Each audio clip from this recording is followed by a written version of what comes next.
Bienvenidos a la clase de lengua y literatura. El día de hoy vamos a estar hablando sobre el tema sujeto y modificador. Así que comenzamos. Muy bien, el sujeto y sus modificadores, ¿verdad? Y como bien sabemos, las oraciones son las estructuras esenciales que se utilizan en la lengua para comunicar una idea completa, o sea, que tiene un significado, que se puede entender. Va a constar de un sujeto y predicado. Esa es la idea fundamental y central de una oración. Por lo tanto, aquí tenemos el ejemplo. Mi hermano regresó ayer. Entonces vemos que en este caso tenemos el sujeto mi hermano. Y regresó ayer, pues es el predicado. Pero algunas veces el sujeto no va a estar al principio, sino que lo vamos a localizar al final. En este caso dice, regresó ayer mi hermano. Por lo tanto, el sujeto está al final de la oración. Y como sabemos, en este caso, el sujeto que está formado por mi hermano va a tener un núcleo, y el núcleo es de quien estamos hablando, en este caso, que es un sustantivo, el núcleo sería hermano, porque es de quién estamos hablando. Pero en algunas ocasiones el núcleo no va a ser un sustantivo, y es lo que vamos a estar viendo a continuación. Entonces, el núcleo del sujeto es un sustantivo o pronombre, pero puede ser también otra palabra o frase que cumpla la función del sustantivo. Y en este ejemplo tenemos la oración, la influencia de Shakespeare ha llegado hasta el siglo XXI. ¿Cuál es el sustantivo? La influencia de Shakespeare. ¿Cuál es el núcleo? En este caso va a ser influencia, el núcleo del sustantivo. En esta oración, él memorizó todos los parlamentos de Romeo. Va a cumplir con la función del núcleo del sustantivo el pronombre él.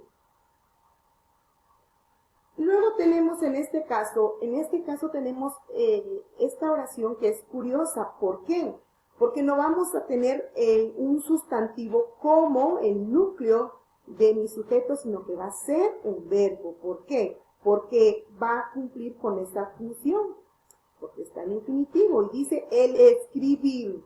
No conjugué el verbo, por lo tanto, este va a ser el núcleo del sujeto. El escribir es un arte. Bueno, entonces encontramos como clases de sujeto. Vamos a encontrar en las clases de sujeto el sujeto compuesto, porque lo va a formar más de una persona, ¿verdad? Y en este caso dice José y Carlos llegaron a tiempo. Y luego tenemos los bomberos o la Cruz Roja. Y aquí vemos que tenemos dos núcleos del sujeto. En esta primera oración está José, núcleo 1, y Carlos, núcleo 2. En este caso, los bomberos o la Cruz Roja, los bomberos es el núcleo 1 y Cruz Roja es el núcleo 2. Vendrán a rescatarnos para completar la oración. Estos son ejemplos cuando el sujeto es compuesto. Pero algunas veces el sujeto va a ser tácito. ¿Por qué va a ser tácito? Porque vamos a emplear el verbo, no vamos a indicar quién realiza la acción. Por ejemplo, dice, tuve un contratiempo. Entonces, tuve va a estar en primera persona conjugado, el verbo va a estar en primera persona y se refiere a yo. Yo tuve un contratiempo, pero no está escrito el yo, por lo tanto es un sujeto tácito. En la oración escuchamos música, tenemos escuchamos, que sería nuevamente el verbo, pero no dice quién realiza la acción, sino que estamos usando el verbo para hacer referencia de que nosotros, estamos hablando de nosotros, ¿verdad? Ya no digo yo, sino que nosotros escuchamos música, que estamos en primera persona, pero en plural. Entonces, Miremos las dos clases de sujeto en este ejemplo. Sujeto compuesto, dos núcleos del sujeto y el sujeto tácito, cuando el sustantivo va a estar, no va a estar presente, sino que un verbo en primera persona lo va a hacer. Puede ser en singular como el verbo tuve, o escuchamos que va a ser en plural.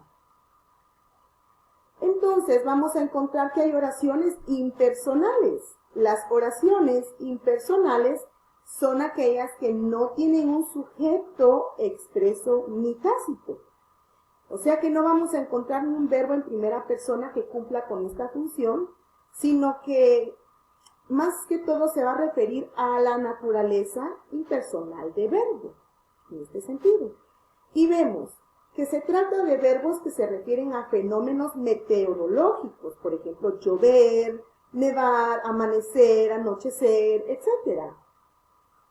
Sus usos metafóricos del verbo hacer, pues otra clase de que vamos a encontrar estas oraciones, dice que sus usos metafóricos del verbo hacer, el verbo ser, en construcciones temporales y el verbo haber, no como auxiliar, sino como un verbo principal con el significado de existir u ocurrir. Y vemos aquí las oraciones que nos van a explicar lo que acabamos de decir. Dice, ayer llovió a cántaros. El verbo referido a un fenómeno meteorológico, ¿verdad? Ayer llovió. Prácticamente llovió va a ser la función como el núcleo del sujeto. Hace mucho calor. En este sentido, hace pasa a ser el núcleo del sujeto, pero es un verbo hacer que se está dando, refiriéndose a fenómenos meteorológicos. Hace mucho calor, hace mucho frío. ¿Qué más podremos poner aquí? Hace tiempo que no llueve, por ejemplo. Y luego tenemos aquí cuando conjugamos el verbo haber. Tenemos el ejemplo del verbo aquí, hubo. Hubo personas heridas. Verás una conjugación del verbo haber, que da el significado de existir. Es de noche, pues vamos a ver el verbo ser, que es en su conjugación, es en la construcción temporal, que me da la idea de un momento. Es de noche, por lo tanto, pasa a ser el núcleo del sujeto. Bueno, y así vamos a encontrar también que hay modificadores del sujeto. Y los modificadores, como su palabra lo dice, modifican o alteran al sujeto. El núcleo del sujeto puede estar acompañado de uno o varios modificadores que lo amplían, le dan más información del núcleo del sujeto. Y vamos a encontrar en esa clasificación a los modificadores directos. Y los modificadores directos son adjetivos. Y los adjetivos sabemos que nos dicen o nos dan cualidades del sustantivo, pero también va a ir acompañado de artículos, ¿verdad? Por ejemplo, la oración, la casa vieja. ¿Cuál es el núcleo del sujeto? Casa. Pero tengo el artículo la que lo va a modificar y también está el adjetivo vieja que me da información de cómo es la casa. Entonces, la casa vieja. Entonces, ¿cuáles son aquí? ¿Cuáles son sus modificadores del núcleo o del sustantivo? Sería la y vieja, ¿sí? Esos son modificadores directos porque me van a alterar, me dan la información del sustantivo. Pero vamos a encontrar modificadores indirectos que me van a dar una información complementaria a diferencia de del primer caso que vimos de los directos. Entonces necesitan de un enlace que los una al núcleo. Recordémonos que hay palabras que sirven de enlace y eso es lo que vamos a ver en este ejemplo. Entonces, el complemento preposicional, o sea, las preposiciones a, ante, bajo, contra, de, desde, por, etc., son sintagmas que se unen al núcleo por medio de una preposición. Entonces, miremos el ejemplo. La calle principal, aquí está el núcleo del sujeto calle, y sus modificadores serían directos la y principal. pero voy a encontrar un modificador indirecto que me dice de dónde o de qué lugar es la calle principal. Y aquí está, del barrio. Este pasa a ser un modificador indirecto. Y el conector, o sea, su complemento, la preposición del, miren, va a estar rodeando del, va a estar antes de barrio. Por eso se le llama que es un complemento preposicional. Terminamos la oración. La calle principal del barrio lucía hermosa con los adornos. Pero vamos a encontrar a veces que el sujeto como aposición, el sujeto, y la aposición es cuando un sintagma nominal que se desempeña una función explicativa y es equivalente al núcleo del sujeto, se coloca entre comas. Miremos aquí el ejemplo de la preposición. Aposición. Las aposiciones me van a explicar mi núcleo de sustantivo, que en este caso sería las olas. Mi núcleo son olas. Me va a explicar cómo son las olas. Y dice, las olas, que son los lazos líquidos del mar, arrastraron al náufrago hacia la isla. Podemos ver los lazos líquidos del mar.